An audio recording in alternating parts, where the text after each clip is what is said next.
Bandeko, supporter, il y a candidat à Congo, Félix Antoine Tshisekedi, numéro 20. Mbotena bino.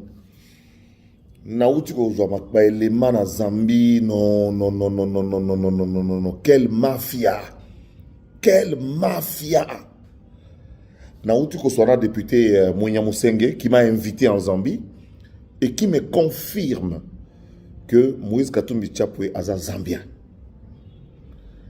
Et c'est dans ce cadre-là que, parce que l'intellectuel Bogoloba, passeport diplomatique, oui, n'a pas de passeport diplomatique, batia ka nationalité, le rôle au ngana nango, batia nationalité congolaise. Net au Jean-Claude Van Damme maza nango, Jean-Claude Van Damme maza américain. Na place à nationalité, bah comment américain, nationalité américaine. Il y a Moïse Katumbi, il y a côté nango 22 fois na États-Unis, s'il vous plaît. Passeport zambien, avec comme nationalité zambienne. Nenga zawana député à opposition Mounia Moussenge zo kama ndenge ni zambien azo opposé candidature na mboka bato.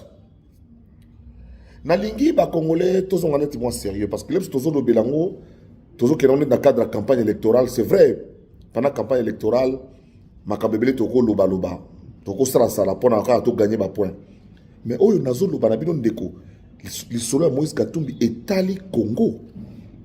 Même Mamindele conseiller Mukwege tika Mukwege na publié photo de mon photo de Mukwege moko azo laksa numéro azo laksa chiffre ya zambien ou aza candidat awa azo une maman na pression après qu'il ait traité de malhonnête encore que bino batko tchaki Mukwege au commission des intellectuels bon pas ça kena bino Mukwege c'est l'homme de blanc. Mukwege c'est l'homme de blanc. Sans la guerre à l'est Mukwege ne vivra pas.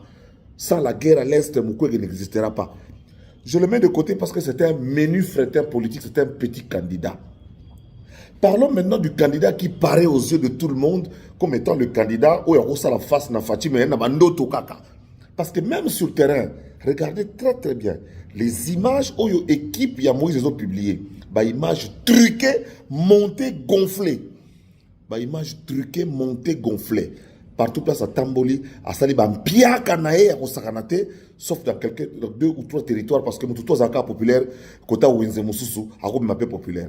Donc Moïse Katumbi a truqué ma image, il y a ma foule, il y a Osakanate. Hier, j'étais avec un diplomate qui m'a montré les images. J'ai dit, mais regardez, dans l'accès Mundele par A plus B, regarde cette photo-là. Ce sont souvent des photos. Parce qu'avec les photos, on peut truquer facilement. Photoshop, mais à l'accès, image, ils ont bougé. Il y a Félix Antoine Tshisekedi, nous n'avons rien à cacher.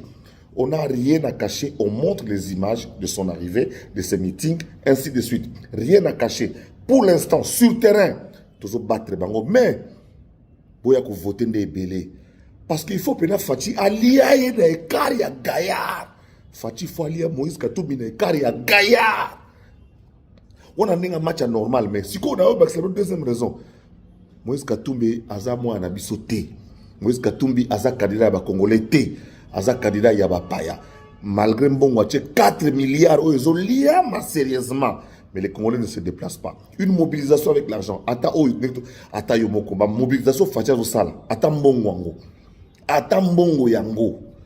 C'est ça mobilisation il y a bolingo. Les Congolais ont compris. Les Congolais de père et de mère. Les Congolais qui n'ont pas un autre pays que le Congo. Les Congolais qui n'ont pas une autre nationalité d'origine que la nationalité congolaise. Les Congolais qui veulent que ce pays-là devienne prospère et puis plus uni et plus fort. Ils ont déjà compris que jour où on a voté pour la Moïse Katumbi. Et je suis d'accord avec bon nombre de l'équipe de Moïse Katumbi. Oyo, bazaki na ignorance, misu na bango fungwami. Sur base, il y a les solo, il y a passeport, l'ambassade des États-Unis a révisé Nanenga Kosakanate, et puis, député Wana Mounia Moussenge, qui est en contact avec le leader Zakari Babaswe, Sensei Zakari Babaswe, a invité na Zambie pour porter plainte, contre Moïse Katumbi Tchapwe pour Azobi Bango pour parler na Lingala Oya Yemoro à Lobagane, tout ce qu'on soit wapi, Kozoba Moutou. Na mwana Soudan na Ebi qui Lingala Nezalakate. Bandeko, campagne électorale, ils ont continué. Félix Antoine Tshisekedi continue son bonhomme de chemin. Il est à féliciter. Malgré son âge. Azam Kolo Katoubi, mais Tandeng Azo Tambola, Azo Kende, une année, quelques mois, une année. Moi, différence à une année. Donc, azokende azotambola partout ye ekomi tantôt plutôt ape manano santé mobulu santé pene ape mwa mobulu santé ya Katumbi eza mwa mobulu pe toboyi kozala na matanga na tête à l'état donc wana pe eza makambo donc tozo risquer tozo matanga ba président comme ka bo président ina na pe président kofi toboyi toza na besoin moto aza en forme lokola Faci moto azotambola lokola Chichi o Chichi vrai Chichi ezaka ye Tshisekedi Tshilombo po vie tiena zali chimu Tshisekedi wa mulumba bandeko lisolo ya passeport zambien ya Moïse Katumbi Chapwe oyo azoboya kolakisa mama na ye na sepeli ya trop kada iboko bosala yo bike Moïse Katumbi akati campagne pour la mère parce que partout où il passe on demande d'avoir son épouse on demande d'avoir sa femme bamona mwasi na ye yo bike ola kolakisa mwasi te donc azoko kolakisa mwasi na ye te parce que mwasi na ye burundaise tuti ya kuna Martin Fayulu camerounaise na ye to mune mais boto tchekate pour talaga Martin Fayulu to tchekate ya Martin a voté ne pour na Tshisekedi ndenge Délice Sanga a voté pour na Tshisekedi Mukwege ata soka ndimi na contre cœur ma voté na Tshisekedi do bino nso botikeli sima na ye sima ya Mukwege sima bobo no pe belete pour nga déjà Mukwege Fayulu nanani réuni na leki bino na nombre bato donc Mukwege Fayulu nana msuna ngana tanga Mukwege Fayulu na msusu na c'est ça ngai ka azak déjà na leki bino na nombre bato nga na nombre bato alors bato tout ba sima na ngai bana ba soldat tout épouse militaire nyonso toza sima Félix Antoine Tshisekedi déplacez-vous ce jour-là le 20 to kena tongo mvula ezala moye ezala to kena tongo poto pona candidat ya république ou azali Félix Antoine Tshisekedi Tshilombo mutu azoloba non na mindele balgai ba yawa yo Union européenne ba kopo mwasi bokilo ya Katumbi asalaki kuna monsieur Julien Nahayo tata ya Karine Nahayo Katumbi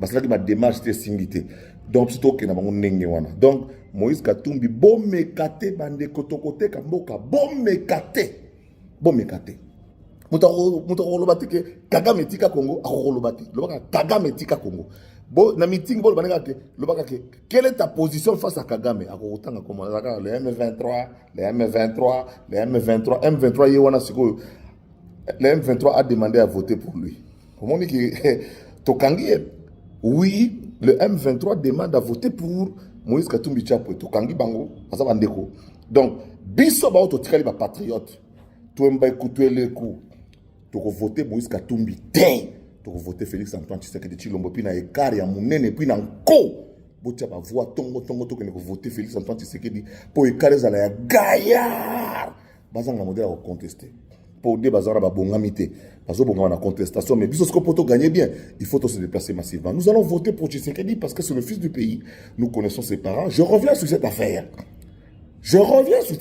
ba mama leki ya Bokatumbu mama kufa to boite ba mama leki baza to do pia ba mbote mama kulutu baza wapi ba noko baza wapi baza na Congo te ba na Zambie Kitwe Ndola ba mboka wana mike ba tata ya Moïse Katumbi baza wapi baza na Grèce baza na Israël baza wapi susu Italie wana nationalité o yazwaki mais tata na yazali juif grec donc azali Israël yango benge Ziggy Z Zambie I israélien G grec et puis I asuka wana italien Ziggy donc est-ce que tu repères mboka elobi nango Jean-Pierre Bemba Baimoto na lelo mabe nazolela Jean-Pierre Bemba mabe Jean-Pierre Bemba kutu donc charisme on saranate mais talaza sima Faci sima ndeko ya république aza sima ya candidat république Jean-Pierre Bemba alobi Moïse Katumbi yebisa biso mangamba passeport eza ya solo to eza ya solo te nationalité zambienne ebimi na passeport